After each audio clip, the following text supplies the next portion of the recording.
கொஞ்சம் கூட ஸ்கிப் பண்ணாம வீடியோவை முழுமையா பார்க்க முயற்சி செய்யுங்க. அப்பதான் உங்களுக்கு எல்லாமே தெளிவா புரியும். இந்த வீடியோவை நீங்க மட்டும் பார்த்து பயன்பெறாம மற்றவங்களுக்கும் ஷேர் பண்ணீங்கன்னா அவங்களும் பயன்பெறுவாங்க. அந்த புண்ணியம் உங்களுக்கும் கிடைக்கும். வீடியோவை பார்க்கறதுக்கு முன்னாடி உங்களுக்கு ஒரு அன்பான வேண்டுகோள். நீங்க நம்ம சேனலுக்கு புதிய வியூவரா இருந்தா மறக்காம கீழே இருக்க ரெட் கலர் சப்ஸ்கிரைப் பட்டனையும் பக்கத்துல இருக்க ஆல் நோட்டிபிகேஷன் பெல் பட்டனையும் பிரஸ் பண்ணி வச்சுக்கோங்க. அப்பதான் நாங்க தொடர்ந்து பதிவிடக்கூடிய ஒவ்வொரு பயனுள்ள ஆன்மீக தகவல்களும் உங்களுக்கு உடனுக்குடன் நோட்டிபிகேஷனா வரும். வாங்க வீடியோக்குள்ள போலாம். பொதுவா நிறைய பேருக்கு கடன் தொல்லைகள், கடன் பிரச்சனைகள் அதிகரிச்சுக்கிட்டே இருக்கு அப்படிங்கிற கவலை அதிகமா இருக்கும். அப்படிப்பட்டவங்க எந்த கடவுளை வணங்குறது, எங்க போனாலும் எனக்கான பிரச்சனை தீர்ந்த பாடா இல்ல, என்னோட கடன்கள் தீரவே இல்லை அப்படின்னு புலம்புறவங்க நிச்சயமா திருப்பதிக்கு போகும்போது உங்களுக்கு நினைத்து பார்க்க முடியாத அளவுக்கு நல்ல மாற்றங்கள் தெரிய ஆரம்பிக்கும். ஆனா நீங்க சாதாரணமா எப்போதும் போல திருப்பதிக்கு போகாம இந்த சில வழிமுறைகளை நீங்க ஃபாலோ பண்ணிட்டு திருப்பதிக்கு போகும்போது உங்களுக்கு முழுமையான பலன் கிடைக்கும். நமக்கு நோய் தீரணும், இல்ல வாழ்க்கையில பிரச்சனைகள் இருக்கக்கூடாது, வாழ்க்கை ரொம்ப ஸ்மூத்தா போகணும் அப்படின்னு நினைச்சீங்கன்னா நீங்க முதல்ல செல்ல வேண்டிய கோவில் எதுன்னு பாத்தீங்கன்னா சிவாலயம் தான். உங்களுக்கு பிரச்சனைகள் வரக்கூடாது அப்படின்னு நினைச்சீங்கன்னாலும் நோய் நொடிகள் இல்லாம நீண்ட ஆயுளோட ஆரோக்கியமா வாழறதுக்கு சிவாலயம் நீங்க போகணும். அதே நேரத்துல உங்களுக்கு பணவரவு அதிகரிக்கணும், கடன் தீரணும், செல்வம் பெருகணும், இந்த மாதிரி நீங்க வேண்டுதல் இருக்கு உங்களுக்கு அப்படின்னா நீங்க செல்ல வேண்டிய ஆலயம் திருப்பதி.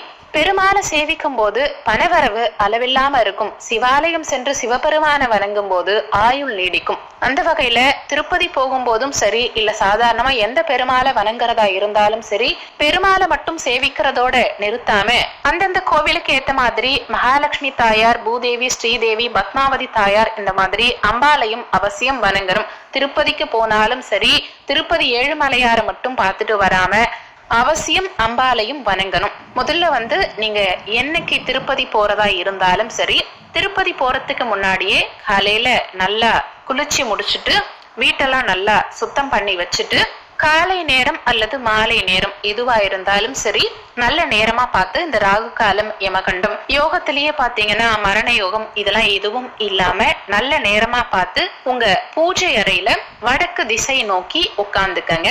உங்களுடைய முதுகு பகுதி தெற்கு திசையில இருக்கணும். வடக்கு திசை நோக்கி நீங்க உட்கார்ந்துக்கங்க. உட்கார்ந்துக்கிட்டு ஒரு பச்சை நிறத்துல துணி எடுத்து வச்சுக்கோங்க. இந்த பச்சை நிற துணி பட்டு துணியால இருக்கணும். இந்த பச்சை நிற பட்டு துணிய சின்ன சைஸ்ல வெட்டி வச்சுக்கோங்க. நீங்க பிளவுஸ் பீட் எல்லாம் கூட பயன்படுத்திக்கலாம். நிறைய பேர் பச்சை நிறத்துல பட்டு புடவை வச்சிருந்தீங்கன்னா அதோட பிளவுஸ் பீட்டை கூட நீங்க கட் பண்ணி எடுத்துக்கலாம். ஆனா ஏற்கனவே பயன்படுத்தாத புதிய துணியா தான் இருக்கணும் கண்டிப்பா. இதுல ஒரு சில பொருட்களை நீங்க அவசியம் சேர்த்தே ஆகணும். முதல்ல என்னன்னு பாத்தீங்கன்னா பச்சை கற்பூரம். இந்த பச்சை கற்பூரத்துக்கு இயற்கையாவே எல்லா நேர்மறை ஆற்றலையும், பணமா இருந்தாலும் சரி, நம்ம எண்ணங்களா இருந்தாலும் சரி, எல்லாத்தையுமே ஈர்க்கக்கூடிய சக்தி இதுக்கு அதிகமாவே இருக்கு. அதனால பச்சை கற்பூரம் முதல்ல கொஞ்சமா இதுல சேர்த்துக்கலாம், இந்த பச்சை நிற துணியில. அதுக்கப்புறமா ஒரே ஒரு பட்டை இருக்கு இல்லையா, லவங்க பட்டை, அதை சேர்த்துக்கணும்.